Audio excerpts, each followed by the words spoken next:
Maybe it's time to unpack that box, go through it, and get rid of stuff that you'll never use. Maybe it'll actually free up your mind.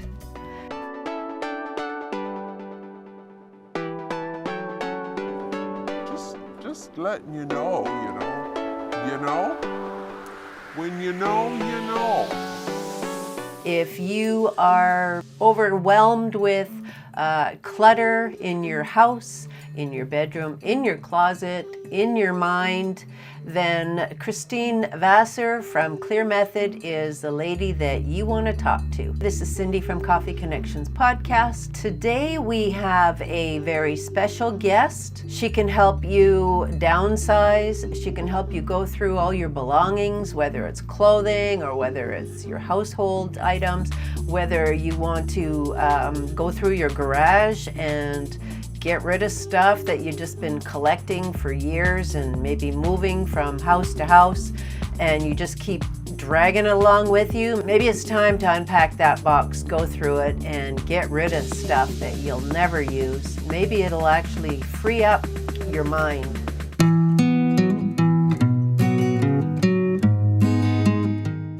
If you want to be a guest on our podcast, go to coffeeconnectionspodcast.com and there's a guest wait list that you can sign up for, and I'll reach out to you and we'll book a time that works for both of us. We want to get to know all sorts of people, and that includes you.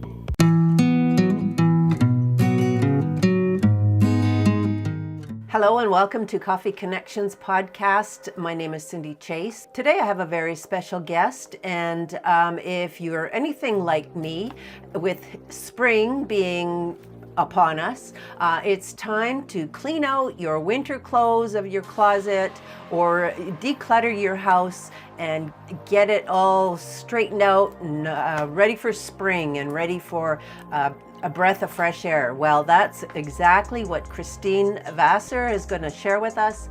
Her company is Clear Method, and that's what she's all about, helping people to get organized and get their life straightened out somewhat. Welcome, Christine.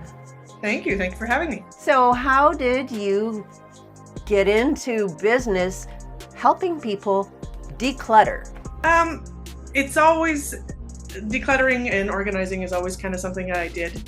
I'm hearing a lot more from my parents that even when I was a kid, I did it a lot. I got into it. I was working mostly in administration and management, and my partner was here in Edmonton, and so one day I decided I have to join him in Edmonton. And so when I moved here, I had taken some time off to discover what I needed to do, what I wanted to do. I didn't want to just go back in. And it was really, organizing is something that I've looked into, and I kind of put it in the back of my mind. And I was having coffee with a good friend of mine, and she said, you need to do it. You've always wanted to do it. And so here we are. She said, get me a name, get me a plan. And from there it was born, and it grew organically from there. Is always just something, because my friends would call me and say, hey, do you have a weekend, do you have a day, do you have an afternoon, and help me go through my life, and so I always just did it out of fun.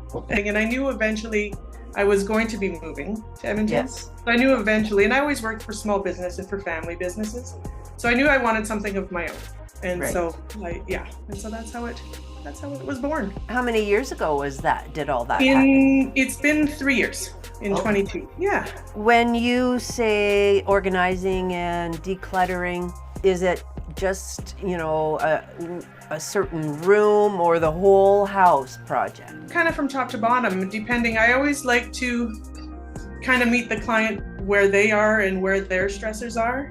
And then a lot of times when we're working together, let's say it's your master bedroom or it's your closet, for example, and you're working through it, and I'm there helping you, and we're guiding you through what actually are you using, what are you loving, what do you need. And once we get through it, and once we get the system in to keep it organized, either the client is feeling empowered enough to tackle other projects, or we just continue on and tackle room by room. Right. And not to overwhelm. So I usually like to keep it like compartmentalized and into one area with the bigger picture. Right. in mind. Yeah. Right. We do a lot of kind of energy work, I would say. You know, we go through and we meditate through your space. We see where the stressors are, and we really take that time to eliminate all those objects that have energies that are making us happy or sad or angry or content, you know, and you really kind of do this whole process. Right. I can understand how a lot of it might be psychological attachments to things. And like you said, it might not even be a good memory, but it's the only memory you have of that person or that even yourself, you know, your child's self. And so to that I say, you know, depending, you know, a lot of people when we're looking at that, it's heirlooms. Right? Right. And those are the reasons that we're keeping them, is because of heirlooms. But if they don't hold good memory, we shouldn't have them. It doesn't matter if it was grandma or grandpa that gave it, or our parents. We shouldn't keep things that bring us down or that keep us down. Our homes are our sanctuary, so we should really just be happy and keep the energy. Yeah. So nowadays with digital cameras and saving photos and stuff, you can, or I'm thinking a solution to, you know, getting rid of things that you don't really need, but you don't want to let go. You could take photos and have a photo album or a catalog of all these things too. Yeah, right? and to that too, like if as long as it's a good memory. Yeah. Because there is digital clutter. So we also don't want to, you know, and so then we would organize your digital clutter. Do you do that as well? No, I mean, I do it on my own and my own stuff, but there are many organizers that do that type. I know somebody that does that, yeah. Like I said, I went through your website, and one of the things that you said was declutter and organize for seniors, for both for easier access or for downsizing and stuff. You would work with possibly the caregiver, or usually it's a child caregiver. Yeah. And so I would say it's probably about half and half that I get contacted by either the caregiver, the children, or the senior that's moving. Right. And that process, you know, we go from, you know, the 3,000 square foot to the 600 square foot. Excuse me. And that is a big process. I mean, I was just speaking to a client, and I start with, where are you going? Where are you moving to? What kind of space is it? Right. And then you kind of start looking at, what do you need to keep? What are your must-haves? Mm-hmm. And then you kind of build it from there. Mm-hmm. And so I do have a little bit of a network with caregivers and homes and seniors living. Right. And so, yeah, but it's from start to finish, from that to finding the movers to the packers and to moving them in and setting them up. What about stuff that they don't want? What do you do with that? I do my best to find new homes for everything, whether it's the thrift stores. A lot of people have their own charities that they love to give to, so we start there, and then after that, it's really building on who. As far as resellers, there are a few people that I contact for the antiques and the vintage stuff, but it's really, my focus is to keep as much as possible out of the landfill. There's so many people coming in. There's so many people that need that. A lot of times this stuff is very usable. We also, in my neighborhood, we have a very active Buy Nothing group, and so I actually encourage everybody to check it out on Facebook. A what? It's groups depending on your area. So you go on Facebook and you put Buy Nothing and see if there's one in your neighborhood. It's a group in your community, and everything, it's about no money exchanging hands. Oh. And so we, you know, like sometimes I will have, especially when you go into a home where there has been smoking, a lot of the thrift stores, a lot of the places won't take the items because they just can't. And so a lot of the times I'll put it on our Buy Nothing group. And so it's like, I have this armoire. It has been in a smoking home, it has been in this, and so you list the size and everything, it's people in your community that kind of say yay or nay, and then you're giving it you give it for free. Everything is free. So then you have neighbors that may need, and that, oh, I can clean that, or, you know, and so a lot of, there's not many times that I go to the landfill or to the eco station. Oh, nice. Wow. Yeah. And so they'll come and pick it up too, probably, Yeah. right? Yeah. Oh, And if I already have it loaded on the truck, then we just drop off. And so that's not How many clients at one time can you provide services for? When I'm dealing with bigger projects, if I have back-to-back bigger projects, I will try to only deal with that client until that project is done. Because especially when it comes to downsizing, it's a very emotional time. It's a very, and so I want to be there 100% with them. Absolutely. Yeah. Absolutely. Yeah. When you work with a client, I would imagine that, well, how long does a project usually last? I mean, I know it would vary as well, but can you give us an example of when a person might want to contact you if they have a deadline, right? Well, it could be, you know, it could be that I'm there for 3 days. It could be that I'm there for 3 weeks. Yes. So it really, I can't know how long it'll take. And I always use a coffee mug for an example because I love coffee mugs, but I don't know how long it'll take them to get rid of that coffee mug. Right. They can look at it and say, gone, gone, gone. Or they can look at it and tell me a 10-minute story. Right. And so to come in and say how long, you know, I mean, to downsize a house it would be a better part of a couple of weeks, like depending. Right. But yeah. What about clothes closets and stuff? This is a personal question. So I quit smoking maybe 3 years ago. And then, you know, like I work from home, so my size got a little bit bigger. And then when I pulled out my other seasonal clothes, I didn't quite fit, but now I'm losing weight. So how do I know? And so I'm going to be pulling out my winter clothes from my closet. Now there's some jackets and blazers and suit pants that I never actually wore because I couldn't fit into them.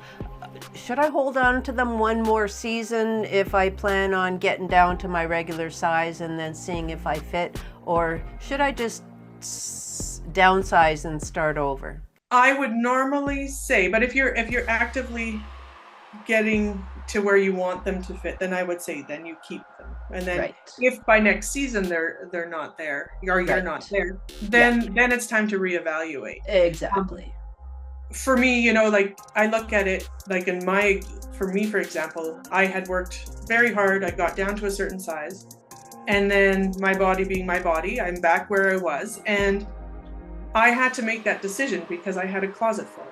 And am I going to work that hard again? Right. And for my circumstance and my body, it didn't make sense to put myself through that. Yes. And so then it's time to let it go. Right. Or if you know it's been 10 years and I just want those high school jeans to fit. Yeah, I got rid of those. Yeah. And it's time to revisit that, because clothes that don't fit us is a negative affirmation. So no matter whether you believe in energies or not, when you're looking at your closet and you have a section of this doesn't fit me because I'm not doing what I need to be doing. Right. Even though you don't need to fit them anymore. Like our bodies change, our lives change. And so it's just that, so that's why I say to revisit it. So if you're actively there and doing it, then I would say, keep it. But by the end of that next season, if you're not there, then really take a look. Am I going to work harder than I have to get there? You know, and for me, it's, if I were to ever decide to work that hard again, I'm going to want a new wardrobe. So, you know, that would be my reward.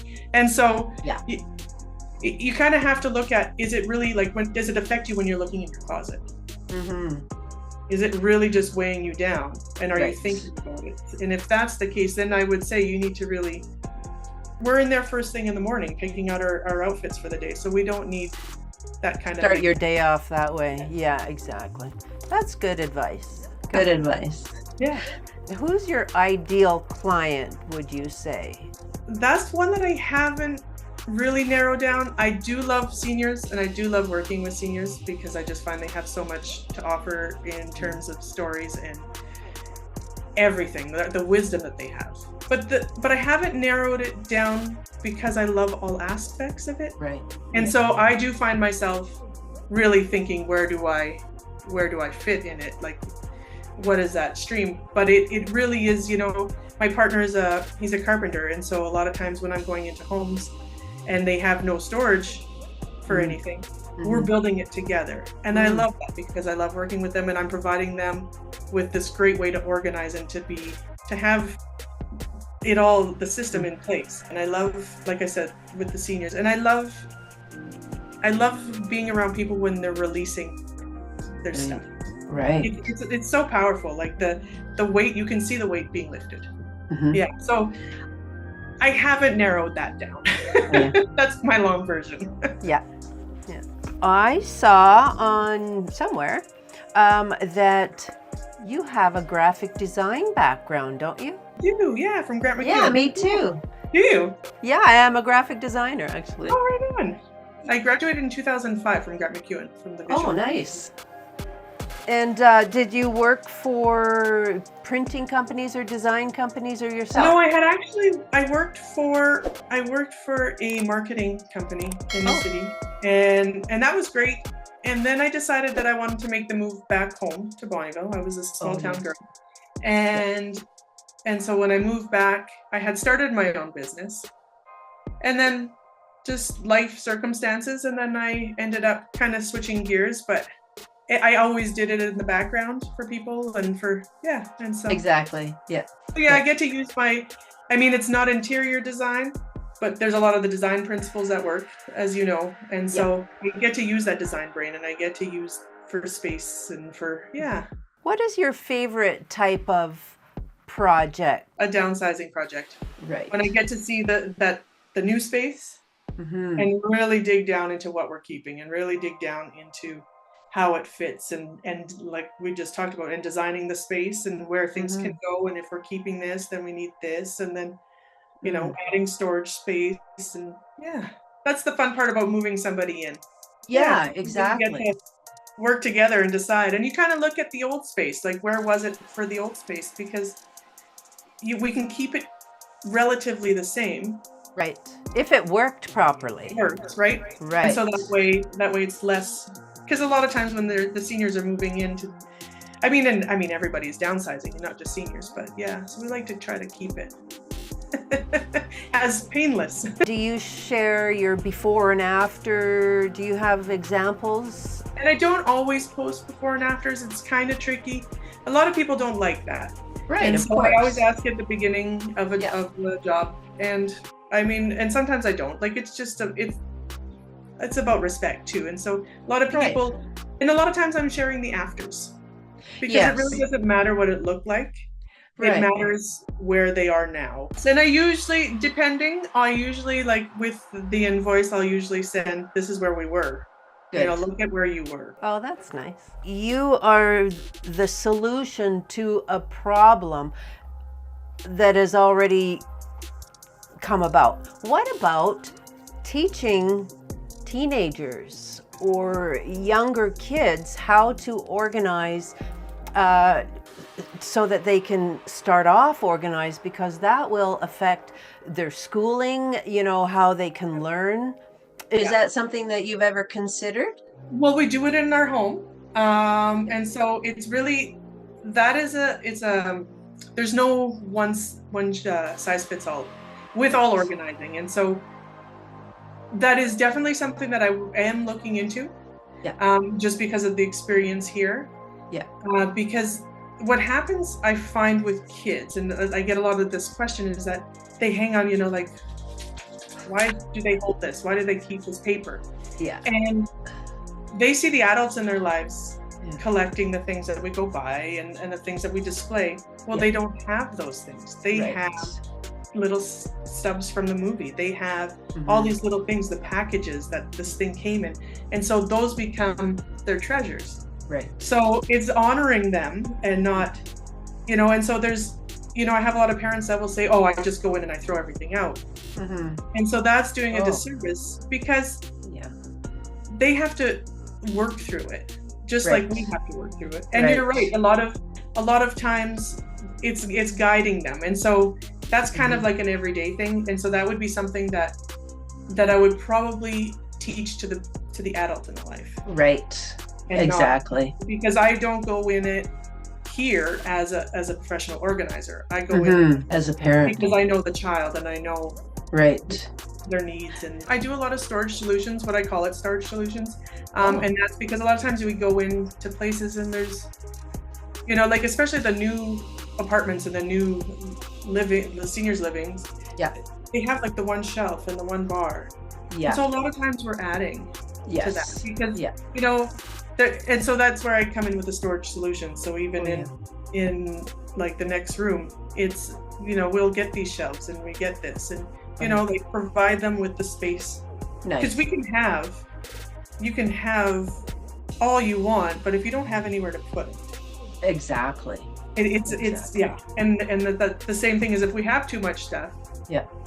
it'll never be organized. I can come in and organize your home, Yeah. not get rid of anything, but it will look the same if there's too much, I should say. Right. Yeah, exactly. And Exactly. so, with kids, it's about teaching them. And so I think that would be more of a course for the adults in their Nice. lives. Yeah, I get that. Christine, we're going to wrap it up right away. Just wondered if you want to say hello to anybody or welcome them to, check out your website, anything. This is you got about 3 or 4 minutes to say whatever you want. Yeah, if you're looking for somebody to help organize and to declutter, definitely give my website a check out, and and all my socials, which will be linked. And I it's a passion of mine, and I love it. And every day, every time I'm working with somebody, I get so much out of it. I get it just fills me. And so I really approach it as a personal experience. I'm the one you're gonna see at the door, and we work through it together. And Nice. Awesome. Well, thank you very much, Christine. So nice to meet you, and hopefully I'll see you at some networking events. Yeah, All right. I hope so. Nice to meet you. Okay. Thank you. All right. Take care. Thank you, folks. Have a great day.